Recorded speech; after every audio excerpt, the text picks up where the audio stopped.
So next question है हमारा women education. अब ये क्वेश्चन जो आएगा आपका व्हाट इज वुमेन एजुकेशन आ सकता है, इंपॉर्टेंस ऑफ वुमेन एजुकेशन। देखो पहले के टाइम पे वुमेन की एजुकेशन को बिल्कुल भी इंपॉर्टेंस नहीं दी जाती थी, तो उसको एनकरेज करने के लिए क्या कुछ मेजर्स आए पहले से लेकर अब में वुमेन की एजुकेशन में कितना प्रोग्रेस हुआ, आपको इस क्वेश्चन में वही बताना है। लेकिन सबसे पहले आप स्टार्ट करेंगे what is women education and what is the importance of women education से। सीधा तो आप आंसर नहीं स्टार्ट कर सकते कि कैसा प्रोग्रेस हुआ। सबसे पहले आपको बताना पड़ेगा कि वुमेन एजुकेशन होती क्या है और उसकी जरूरत क्या थी, क्या इतनी इंपॉर्टेंस आ गई थी वुमेन एजुकेशन को एनकरेज करने के लिए, क्यों इतना जरूरी था हर एक वुमेन को एजुकेट कराना। अभी हम पहले वो डिस्कस करेंगे। वुमेन एजुकेशन क्या होती है? Women education is education given to a girl child. और पहले के अकॉर्डिंग पहले जो क्या होता था कि गर्ल चाइल्ड को तो बिल्कुल भी इंपॉर्टेंस दी नहीं जाती थी, ठीक है, बहुत अर्ली एजेस में उनकी शादियां करा दी जाती थी, तो स्कूल जाने की अपॉर्चुनिटी उनको मिलती ही नहीं थी। But why women education is important? According to the stated definition, there cannot be an educated people without education of a woman। अगर आप अपनी सोसाइटी में देखेंगे तो हमारी सोसाइटी जो है वो एजुकेटेड कभी भी बात नहीं हो सकती अगर वहां की विमेन एजुकेटेड नहीं है। तो if general education had to be limited to men और वुमेन, अगर हम जनरली बात करें एक हाइपोथेटिकल एग्जांपल दें कि जो एजुकेशन है या तो वो सिर्फ मेन को दी जाएगी या फिर सिर्फ विमेन को दी जाएगी। That is an hypothetical example कि अगर जो एजुकेशन है या तो सिर्फ वो मेन को दी जाएगी या फिर सिर्फ विमेन को दी जाएगी, तो अपॉर्चुनिटी जो है वो किससे मिलनी चाहिए?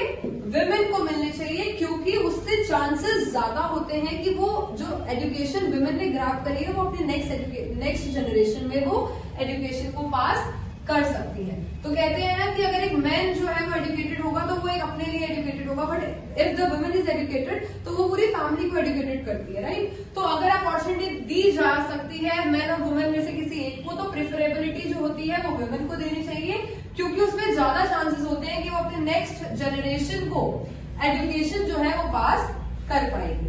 That is why women education is very important, not only for the women only. सिर्फ वुमेन के लिए ही एजुकेशन ग्रैब करना जरूरी नहीं है, पूरी फैमिली के लिए। अगर एक वुमेन जो है वो एजुकेटेड है तो वो अपनी फैमिली को अच्छे से, देखो अपने बच्चों को अच्छे से अपब्रिंग कर पाएगी, बहुत अच्छे नॉर्म्स मोरल्स दे पाएंगी, ठीक है, how to be a good citizen वो बना पाएंगी, ठीक है, घर के न्यूट्रिएंट्स, घर की फैमिली मेंबर्स के न्यूट्रिएंट्स का अच्छे से ध्यान रख पाएगी, गुड और बैड को अच्छे से समझ पाएगी, कोई उन्हें बेवकूफ नहीं बना पाएगा, फाइनेंशियल फैक्टर को बहुत अच्छे से समझ पाएगी, बट ओनली इफ अगर वुमेन एजुकेटेड है तो। That is why women education is very important, not only for the women only but for the family itself, right. तो फैमिली के लिए भी एक औरत का एजुकेटेड होना बहुत जरूरी है ताकि वो अपनी पूरी फैमिली को बहुत अच्छा फ्यूचर दे सकती है, ठीक है। तो दैट इज वाई जो वुमेन एजुकेशन है वो इम्पोर्टेंट है। आप ऐसे स्टार्ट कर सकते हो कि ये पूरी स्टेटमेंट लिख के आप स्टार्ट कर सकते हो, इस स्टेटमेंट को आगे और आगे एग्जांपल्स के साथ भी समझा सकते हो। And of course according to Kothari commission, अब हमारा जो कोठारी कमीशन था 1964 to 66 का, उन्होंने क्या स्टेटमेंट दी थी अबाउट वुमेन एजुकेशन। अगर अब हम उनकी स्टेटमेंट के बारे में ध्यान दें तो for full development of human resources, जब हम ह्यूमन रिसोर्सेज के बारे में बात करते हैं तो अगर हम उसका 100% डेवलपमेंट के बारे में बात कर रहे हैं कि हर एक ह्यूमन रिसोर्स जो हमारे नेशन में अवेलेबल है उनका डेवलपमेंट हो सके, the improvement of human beings and for molding the character of children during the most imperishable years of financing, the education of women is a great importance than that of a man। अगर अब हम बात करें कि भाई हमारे nation का हर एक ह्यूमन रिसोर्स, ठीक है, हर एक बच्चे का कैरेक्टर, देखो हर एक ह्यूमन रिसोर्स का डेवलपमेंट अगर आप चाहते हो, अगर आप इम्प्रूवमेंट चाहते हो ह्यूमन बीइंग्स की, and specially moulding the character of a child, बच्चे का कैरेक्टर किस तरीके से बनना और निखरना चाहिए, अगर आप वो चाहते हो तो उसके लिए सबसे ज्यादा इम्पोर्टेंट है विमेन की एजुकेशन। अगर विमेन एजुकेटेड होगी तभी तो वो सही और गलत में फर्क खुद जानेगी और बाद में अपने बच्चों को सिखा पाएगी। राइट। तो विमेन की education is very important for moulding the character of a child and moulding and development of the whole nation. ठीक है, तो अगर आप पूरे नेशन की डेवलपमेंट चाह रहे हो, हर एक ह्यूमन बीइंग की डेवलपमेंट चाह रहे हो, ह्यूमन रिसोर्सेज की डेवलपमेंट चाह रहे हो, and for moulding the character of a child during the infancy period, बहुत छोटे से ही अगर आप बच्चे के करेक्टर का बेसिकली मोल्डिंग चाह रहे हो, तो सबसे ग्रेट इंपॉर्टेंस किसकी है? विमेन की एजुकेशन की, rather than a men। समझ में आया? तो men educated है तो that is not that much important, rather the woman is educated because women जो है वही तो बच्चे का कैरेक्टर को मोल्ड करेगी। ठीक है, तो that is why women education is even more important than the education of a men। समझ आया? तो अगर आप इंपॉर्टेंस ऑफ women education के बारे में हम बात करें तो ये कुछ पॉइंट्स हमारे पास हैं जिनको एलैबोरेट करके आप women की इंपॉर्टेंस को बेसिकली लिख सकते हो। और इसके बाद अब हम डिस्कस करते हैं कि जो women की एजुकेशन थी उसमें चैलेंजेस क्या क्या थे, क्या क्या प्रॉब्लम्स आप कह सकते हो, क्या क्या चैलेंजेस थे, और उसके बाद उनका प्रोग्रेस जो था वो कैसे हुआ।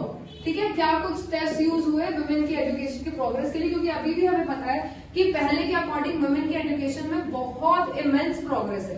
राइट, पहले तो घर से निकलने ही नहीं दिया जाता था, अब तो वुमेन फिर भी बहुत प्रोग्रेसिव वे में काम कर रही है। तो ये प्रोग्रेस ओवरनाइट तो ऑफकोर्स नहीं आया, वो क्या प्रोसेस था और किस तरह से उन चैलेंजेस को ओवरकम किया गया और उसकी प्रोग्रेस हो पाई।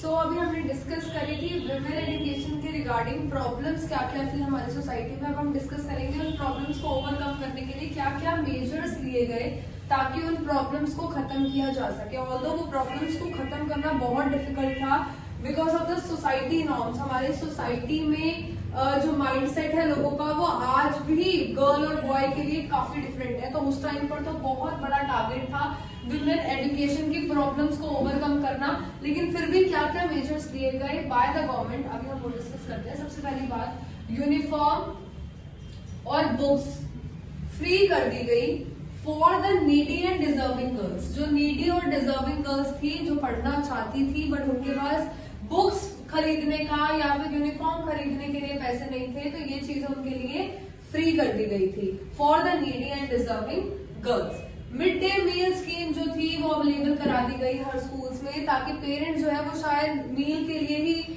लड़कियों को घर से बाहर जाने थे। जो पेरेंट्स अफोर्ड नहीं करते थे 3 टाइम की मील, तो वो ये सोचते थे कि चलो हमारा बच्चा 1 टाइम की न्यूट्रिशनल मील तो ले ही लेगा, इसलिए शायद मील के लिए ही पेरेंट्स जो है वो घर से बाहर लड़कियों को निकलने दें और ज्यादा से ज्यादा लड़कियां जो है वो बेसिकली स्कूल में एनरोल हो पाए। तो ये मेन एजेंडा था मिड डे मील स्कीम का कि जो पेरेंट्स नहीं चाहते थे कि लड़कियां जो है घर से बाहर निकले, वो शायद 1 टाइम के प्रॉपर न्यूट्रिशनल फूड के लिए ही शायद उनको घर से बाहर जाने दें। तो मिड डे मील स्कीम जो थी वो हर स्कूल में अवेलेबल करा दी गई फ्री ऑफ कॉस्ट। ठीक है, अटेंडेंस को स्कॉलरशिप बेसिस पे जज करना शुरू कर दिया गया कि अगर बच्चा जो है वो फुल अटेंडेंस एक्वायर करेगा तो उसको स्कॉलरशिप मिलेगी, ताकि बच्चे की इरेगुलरिटी जो थी वो खत्म हो सके। कल जैसे हमने डिस्कस किया था हमारी प्रीवियस वीडियोस में कि बच्चा जो है वो स्कूल में, स्पेशली गर्ल चाइल्ड जो है वो स्कूल में रेगुलर नहीं थी due to having any family issues. कोई फैमिली इश्यूज हो सकता है, मैरिज का इशू हो सकता है, शायद कोई बेसिकली इकोनॉमिकल इशू हो सकता है, फाइनेंशियल इशू हो सकता है। तो उसकी वजह से बच्चा जो स्कूल में ना रेगुलर नहीं था, तो बच्चा स्कूल में रेगुलर नहीं होगा तो सीख नहीं पाएगा। तो बच्चों की रेगुलरिटी के लिए कि बच्चा रोज स्कूल आए, उसके लिए अटेंडेंस को स्कॉलरशिप बेसिस पे एस्टिमेट करना शुरू कर दिया कि जो बच्चा रेगुलर आएगा उसको स्कॉलरशिप मिलेगी। ठीक है, तो स्कॉलरशिप के लिए शायद बच्चे रेगुलर हो जाए, तो ये चीज भी स्टार्ट कर दी गई। एडल्ट वुमेन को एजुकेट कराना शुरू कर दिया, क्योंकि घर की अगर बड़ी जो वुमेन है वही एजुकेटेड नहीं होगी तो वो छोटी शायद अपनी बेटी को घर से बाहर स्कूल जाने ही नहीं देगी। तो सबसे पहले तो भैया औरतों को ही एजुकेशन प्रोवाइड करानी चाहिए कि भाई क्यों औरतों की एजुकेशन इंपॉर्टेंट है। अगर औरतें पढ़ी लिखी होंगी तो सोसाइटी में उनकी जो वैल्यू है वो किस तरीके से बढ़ेगी। तो ये चीजें उनको समझाना बहुत जरूरी था, इसलिए अडल्ट वुमेन की एजुकेशन को स्टार्ट कराया गया।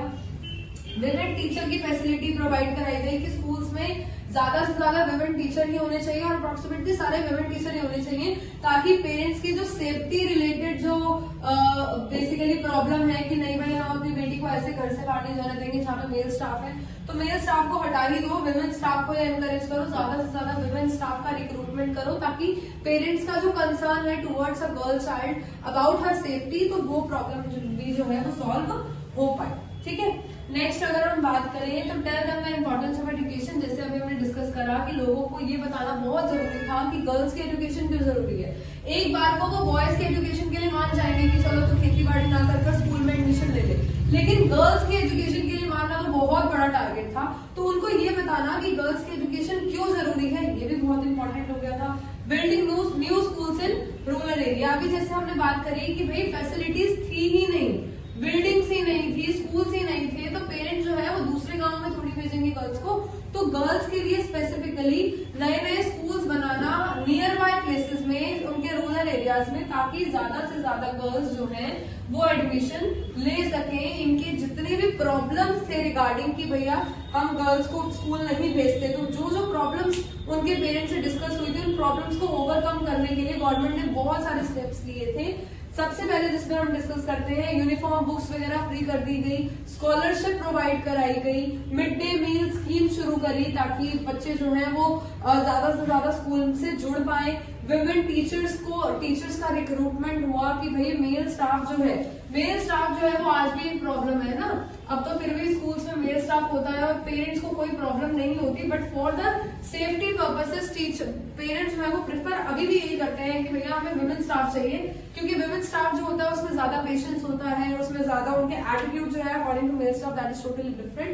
तो and of course for the safety purposes women staff को ही ज्यादा प्रेफरेबिलिटी मिलती है एजुकेशनल सेक्टर। तो विमेन स्टाफ को का रिक्रूटमेंट उस टाइम पर तो बहुत बड़ा पॉइंट था, तो विमेन स्टाफ का रिक्रूटमेंट ज्यादा से ज्यादा किया गया, ताकि जो पेरेंट्स का ये कंसर्न है कि वो विमेन स्टाफ से ही पढ़े, तो वो कंसर्न भी पूरा हो जाए। और पेरेंट्स को स्पेसिफिकली विमेन को, जो अडल्ट वुमेन थी, उनको ये बताना कि भाई लड़कियों की एजुकेशन क्यों इतनी जरूरी है, क्या क्या बेसिकली फायदे हो सकते हैं गर्ल्स के एजुकेशन के, सोसाइटी में रिस्पेक्ट बढ़ सकती है, घर में उनका पॉइंट ऑफ व्यू का मैटर हो सकता है, कोई उनकी डिसरिस्पेक्ट नहीं करेगा, वो बेसिक चीजें खुद कर सकती हैं, ठीक है, वो अपनी फैमिली का ध्यान रख सकती हैं और जरूरत के टाइम पे वो अर्न भी कर सकती हैं। तो दीज आर सम इम्पोर्टेंस जो उनको समझाना बहुत जरूरी था। और स्कूल जो है वो नियर बाय प्लेसेस में खुल जाए ताकि लड़कियों को ज्यादा दूर ट्रैवल ना करना पड़े और for the safety purposes and of course उनके पेरेंट्स को भी कोई प्रॉब्लम ना हो। तो ये कुछ मेजर्स लिए गए थे फॉर द विमेन एजुकेशन। अब अगर क्वेश्चन आता है विमेन एजुकेशन का, तो सबसे पहले इंट्रोडक्शन आप डालेंगे विमेन एजुकेशन का, ठीक है, कोठारी कमीशन के अकॉर्डिंग क्या था, विमेन एजुकेशन क्यों जरूरी होती है, उसके बाद आप इंपॉर्टेंस डालेंगे विमेन एजुकेशन की, फिर आप उसकी प्रॉब्लम्स डाल सकते हैं विमेन एजुकेशन की, और उसके बाद आप उसके लिए मेजर्स डाल सकते हैं कि क्या कुछ मेजर्स हमने डिस्कस करे हैं फॉर विमेन एजुकेशन। तो this is the full class question regarding the women education. और यहाँ हमारा ये क्वेश्चन कंप्लीट होता है। अगर फिर भी कोई क्वेरी है तो आप हमारे कमेंट सेशन में उनसे डिस्कस कर सकते हैं।